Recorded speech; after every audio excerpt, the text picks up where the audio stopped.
மரண தண்டனை தீர்ப்பு எழுதிய பின் நீதிபதி ஏன் பேனாவை உடைக்கிறார்? இந்த பழக்கம் யாரால் தொடங்கப்பட்டது?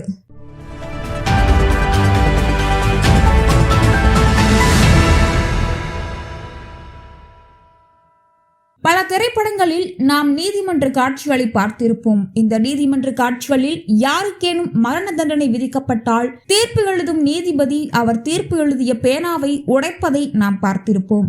ஒரு படம் தவறாமல் அனைத்து திரைப்படங்களிலும் இந்த காட்சியை நாம் பார்த்திருப்போம். இதற்கான காரணம் என்னவென்று எப்போதாவது சிந்தித்துள்ளீர்களா? மரண தண்டனை தீர்ப்பு எழுதியவுடன் பேனாவின் நுனியை உடைக்கும் செயல் இந்தியாவில் நீதிபதிகள் மத்தியில் நடைமுறையில் இருக்கும் நீண்டகால பாரம்பரியம்.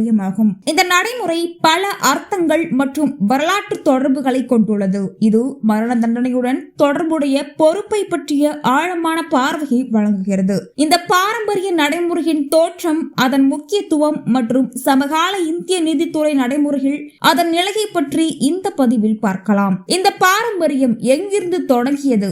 மரண தண்டனை நிறைவேற்றப்பட்ட பிறகு தீர்ப்பு எழுதிய முனையை உடைக்கும் பாரம்பரியம் இந்தியாவில் முகலாயர்கள் காலத்திலிருந்தே வழக்கத்தில் உள்ளது.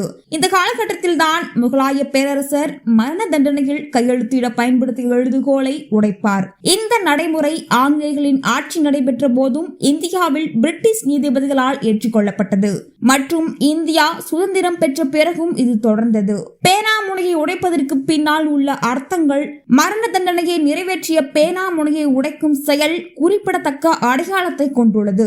பேனா முனையை உடைப்பது என்பது அத்தகைய கடுமையான தண்டனையை நிறைவேற்றுவதில் நீதிபதியின் கனமான இதயத்தை குறிக்கும் ஒரு அடையாள செயலாகும். இது ஒருவரின் தலைவிதியை தீர்மானிப்பதில் தொடர்புடைய மகத்தான பொறுப்பு மற்றும் உணர்ச்சி சுமையை காட்டுகிறது. ஒருமுறை பேனா முனை உடைந்தால் அதை இனி எழுத பயன்படுத்த முடியாது. இது மரண தண்டனையின் இறுதி தன்மை மற்றும் மாற்ற முடியாத தன்மையை குறிக்கிறது. ஏனெனில் மரண தண்டனை நிறைவேற்றப்பட்டவுடன் அதை திரும்ப பெற முடியாது.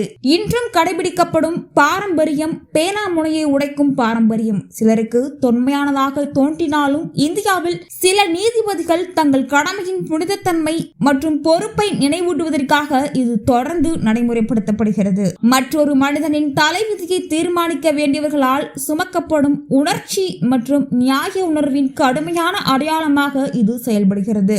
ஏன் இன்றும் தொடர்கிறது? இந்தியாவில் மரண தண்டனை நிறைவேற்றப்பட்ட பிறகு மூட்டை உடைக்கும் பாரம்பரியம் ஒரு தனிநபரின் தலைவிதியை தீர்மானிக்கும் போது நீதிபதிகள் வகிக்கும் புனிதமான பொறுப்பை நினைவூட்டுகிறது. வரலாற்று நடைமுறைகள் வேரூன்றிய இந்த குறியீட்டு செயல் மரண தண்டனைகளின் ஈர்ப்பு, மாற்ற முடியாத தன்மை மற்றும் தனித்துவமான தன்மையை வலியுறுத்துகிறது.